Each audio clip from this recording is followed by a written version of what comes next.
What's up guys, Tim Roswick here, and I wanted to talk about something that has been really deep in my heart because I think this is something that a lot of indie game developers miss, and that's the whole concept of if you don't make it, no one will. And so for a long time I thought of game design as kind of this collective, collaborative process of a bunch of people just get together and they make this thing, and that game was going to get made whether they made it or not, right? Like I remember thinking with Destiny, when Destiny came out, and this is an indie game, but it's an example.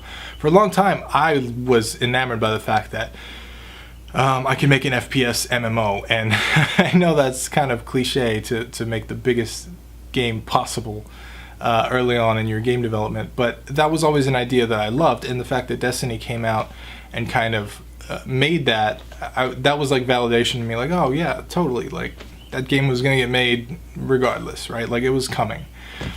And I think what a lot of developers don't realize, especially solo developers, is the uniqueness of their brain, for a lack of better way to explain it.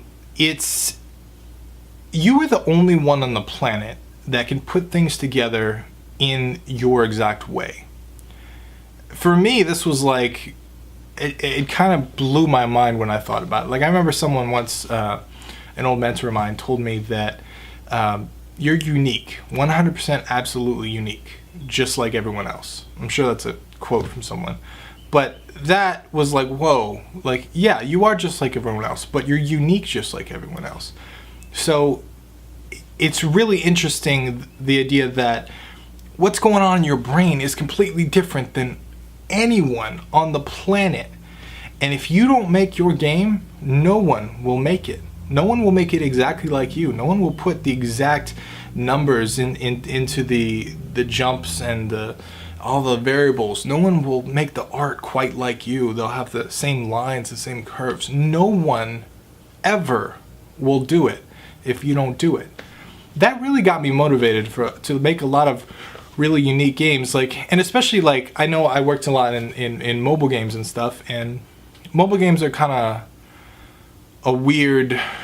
in a weird place with game developers, because a lot of the popular mobile games are these singular mechanic, super simple games, and those are also the games that can be easily cloned. Like if you take Flappy Bird, for example, that's something that I can make in an hour or two. And so when it became popular, that's what a lot of developers did. In fact, a lot of people that weren't even in the game industry decided to hire developers to make them a clone, just to get it on the App Store and hopefully capitalize on its success. And I think that stopped me for a long time. I was afraid of both ways. One, I was afraid of my game getting cloned.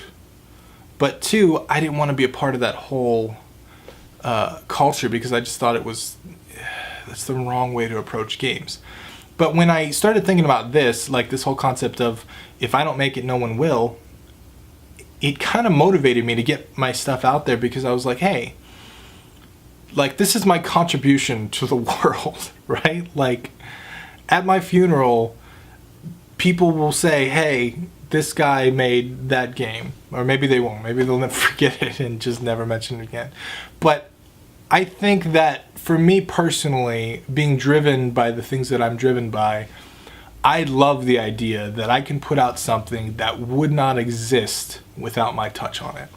No one could make it exactly like I can make it. And that kind of gave me the self-confidence to push through and make shit happen and really develop it when I otherwise wouldn't have. And there are plenty of games specifically that I can talk about, but one example is a game called Ascension. And this is a game that I probably have about 3 weeks of development into, but it's taken 3 years to get to this point, because it's been non-stop crazy, and I start it and I stop it and I start it and I stop it, and then I'll join in and I'll revamp everything. It's one of those projects that just goes on forever and ever and ever.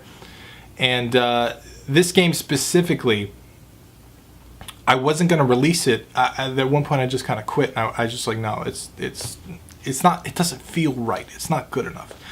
But then going back and realizing like, hey, I'm the only one that could have created this the way that I made it. I'm the only one.